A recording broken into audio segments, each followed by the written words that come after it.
Welcome to The Grind with your host Nathan Makombe, and today I'm super excited because we have on the show Wadiwa wepamoyo, Dillon Mafukidze, who is popularly known as Biko. My oh my, it's something that you don't want to miss, and I'm pretty sure uruda kuziva kuti what happened to Wadiwa wepamoyo. So yeah, can also to subscribe. Please do so on the subscription button. Leave a like and a comment. Stay tuned as we go straight into it.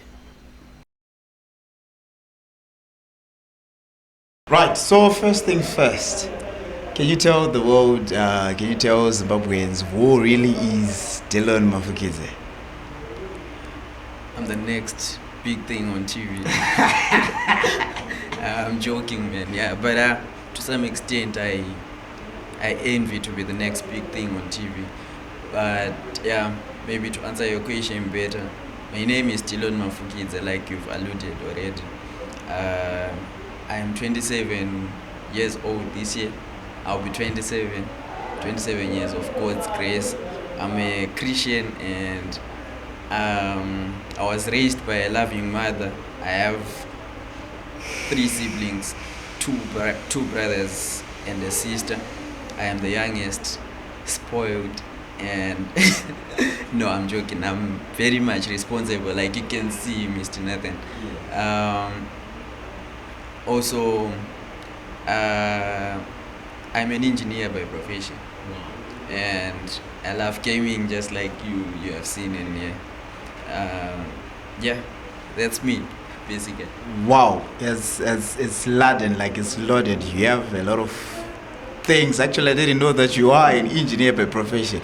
So man, tell me, Wadiwa wepamoyo, was that the beginning of Dillon's journey in the entertainment industry, or you've been there before?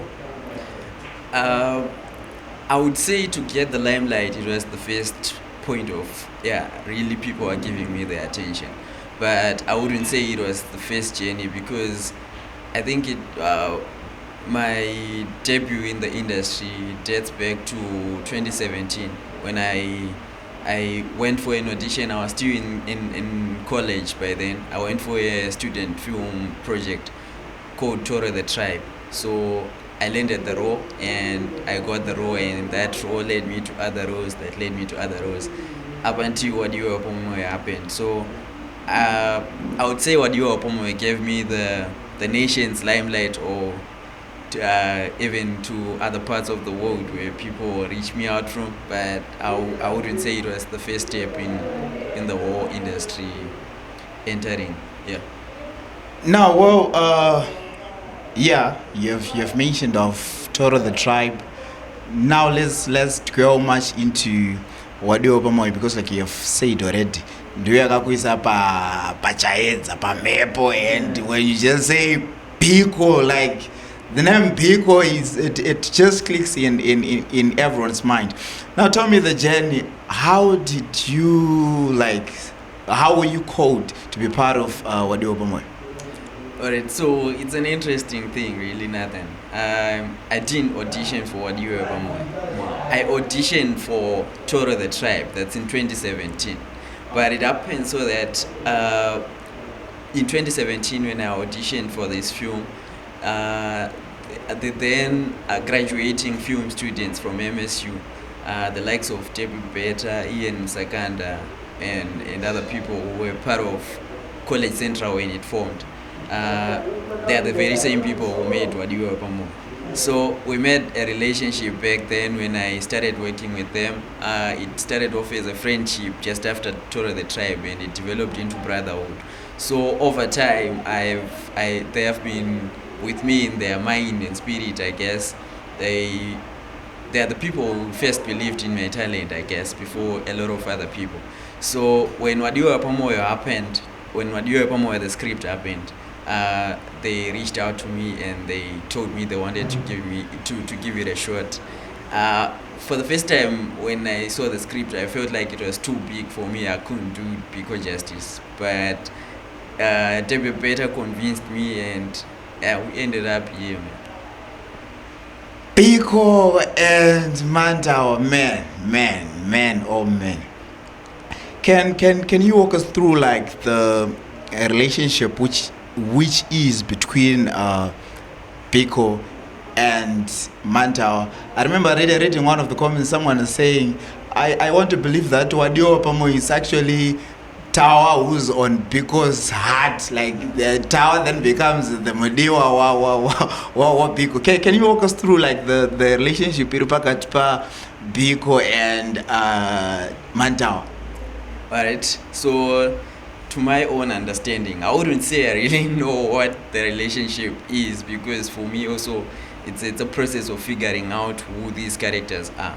But I would want to believe it's true brotherhood being portrayed in the film. I would say Biko being an enthusiast and a fanatic of the soccer and going to Manchester United dream, and Mantawa being the Man, I'm a Liverpool fan, man. boo Liverpool fan. Anyways, I was saying, and Mantawa being the one capable to carry that dream to life. I feel like that combines them and makes them a team where Biko sees himself going to Manchester. He sees himself achieving a dream that he always wanted for himself, but through his friend. And also in the process, he's helping his friend achieve his goals and keeping the focus. So I feel like that's just true brotherhood, because their relationship, it's not only in terms of football, but it's also in terms of other aspects of life. Like they portray different real life aspects that they help each other out, from teaching each other even the sex life. We see people giving mental condoms at some point. We see him giving him advice even of like general life situations. And the one part that really touched me and a lot of your followers is episode number 10 of season 1. And Mantawa is about to leave, right? Is about to leave. Then is when the Biko ari akamirira one zvimabhegi, like iwe wanga one chitrailer, I think une chitrolley rather. Yeah, chine mazibhegi. And Mantawa comes and he says, man, I only have one ticket. They tell me like just what you've just alluded to now is the relationship, the brotherhood. You even cried, man. You even cried. That was a sad scene, man. It's actually very emotional. Like when we did that scene, every time I read the script, I knew this would be an emotional scene, and I knew how much impact it will have on people. But it only came like to be a reality when we actually did it. I actually felt it more than the other several times that I had read the script or even rehearsed the scene. Because walking through the journey of knowing that Biko has been there every day of Mantawa's life, and the journey of walking him through everything to achieve not going to Manchester at that point, but going to the first trials, like his dream actually becoming a reality for the first time.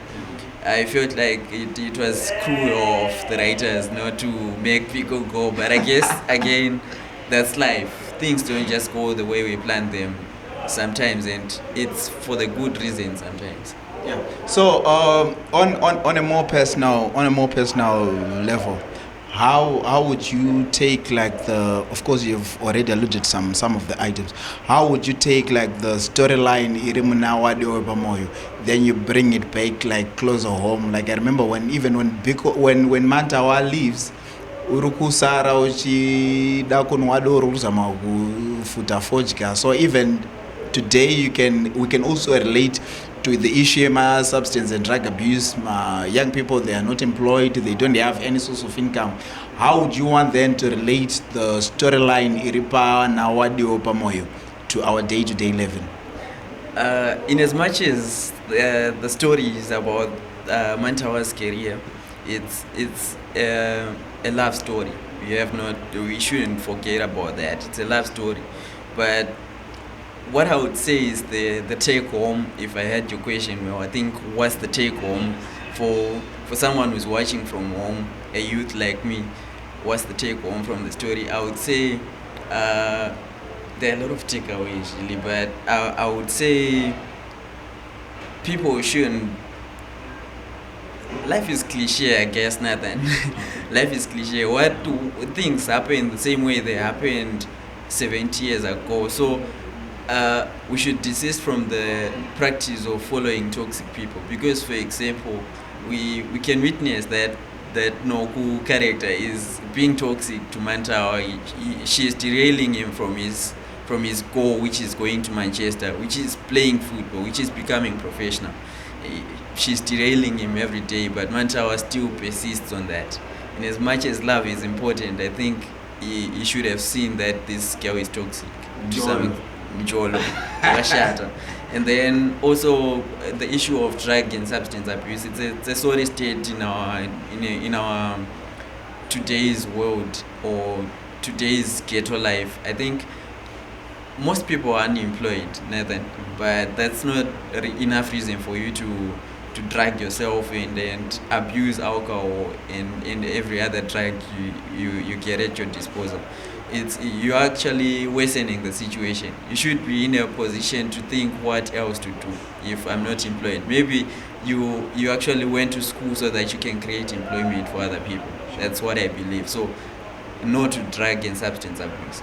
Now, from a specimen's point of view, of course, you said you are an engineer by profession, but you, like the time you've been in the industry, there are some lessons like you have learned probably like since you started this as in the entertainment industry.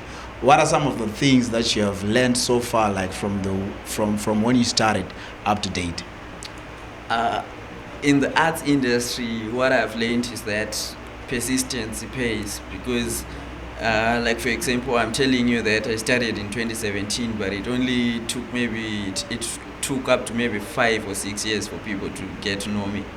That can be very disheartening and maybe discouraging for someone who wants to start now, because they would be thinking, maybe if I do one skit, then people will get to know about me and I will be landing roles and I'll grow big.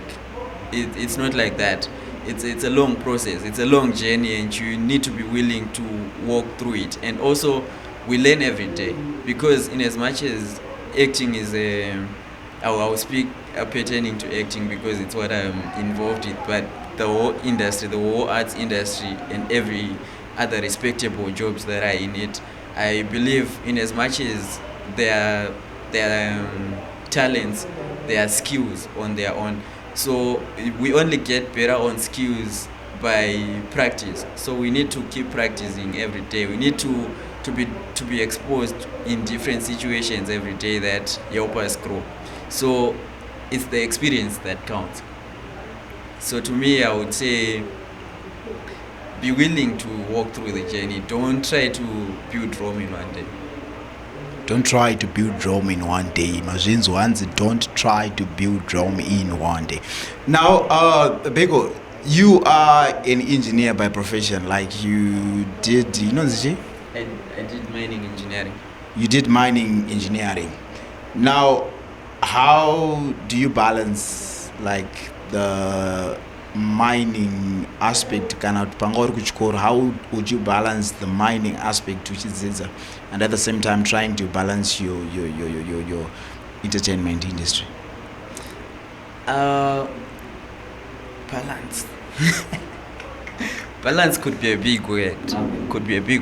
Given a scenario where in some semesters I had to fail some modules. It is that score. Jara moms of Bachawana show. But anyways, balance could be a big word, because it's hard to create balance really in every life situation, I think.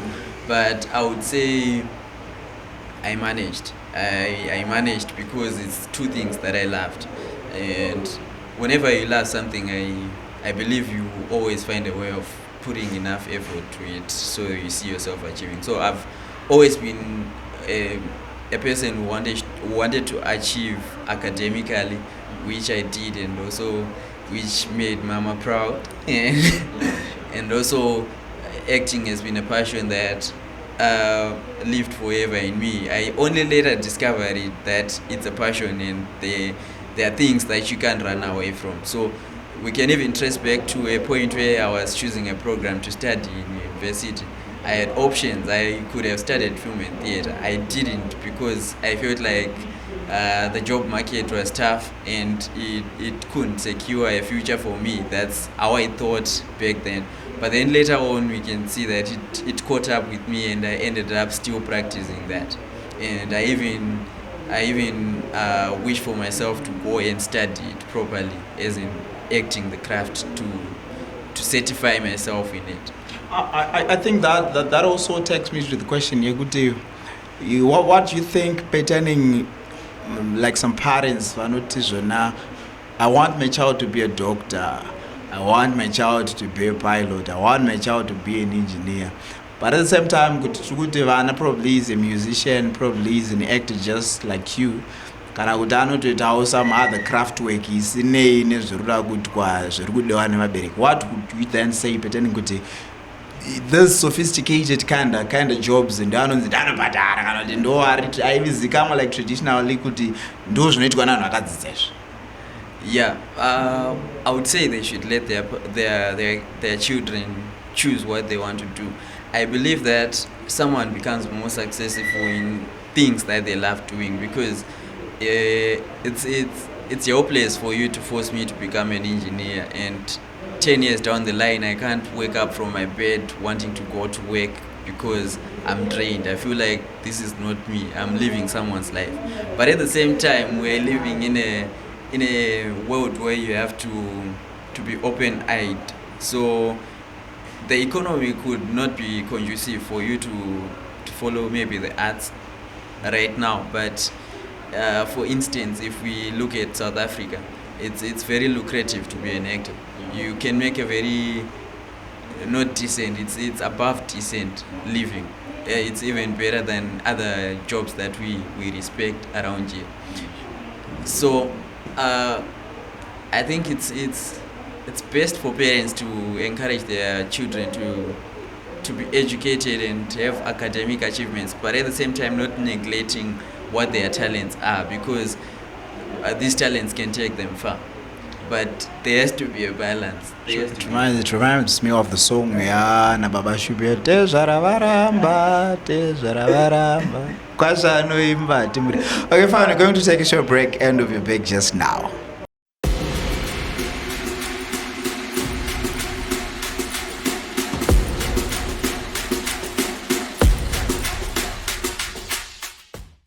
So, Dillon, do you have like anyone you look up to as like an inspiration or a mentor?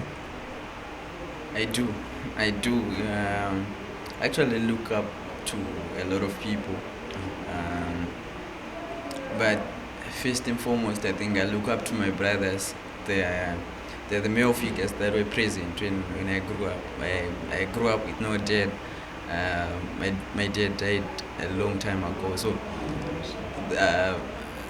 my two brothers were the people that were present, the male energies that were present. So I look up to them. They are not people who've outstandingly achieved in things that people might know, but they are people that have been there grooming me and standing there for the family. And I also look up in the arts field. I look up to Chati Butao. I looked up to Gringo. He was a great actor. Rest in peace, Mdara. And I look up to Kevin Hart. I feel like he's one funny comedian, and I envy who he is and how he handles his business. Man, in one of the comments akanyorwa Mdara, Anzoni Biko, someone said Biko is like paraffin. Then someone said, no, John Banda. Man, and you are busy talking about Greenland. Yeah, John Banda. I would have talked about John Banda, but I didn't really get exposed to him because I feel like John Banda, age gap, plus rest in peace John Banda, but he was a cool actor. I loved his craft. So, what have been some of the challenges that you faced as an actor? Yeah, my challenges are ripomda. I think the first one would be getting recognition, because, or even discovering that I'm an actor. I would say that where time yatakakura, or probably maybe in nzvimbo dzatinenge takakurira, we lacked career guidance. So I didn't know that I'm an actor. I didn't know I wanted to become an actor, but it was something yanga chiri mandiri chairarama that I later on found out which I can't run away from. So first and foremost, I think I needed someone to identify that I'm an actor and properly give me guidance to becoming one, and didn't. So after discovering that I'm an actor, it's hard, because in Zim atina proper. If it was maybe in SA, they have studios where they groom young actors. They put you through theater training. You start getting my roles on my shows, and then you later on maybe evolve into a TV and film actor if you want to, or you can stick into in theater, which is just equally lucrative and good. Saga, it's hard for someone who wants to venture into acting now to become an actor in Zim, because no one is going to come and help you out. No one is going to show you good. If you want to be an actor, you have to go there. They will train you or anything like that. You have to figure it out on your own. And I would say it takes grace and luck kuti uzoshika maybe pandakashika, because imagine kuti if I hadn't been placed at the same campus and one with film and theater, and I hadn't gone to that 2017 audition, I wouldn't be here being Biko.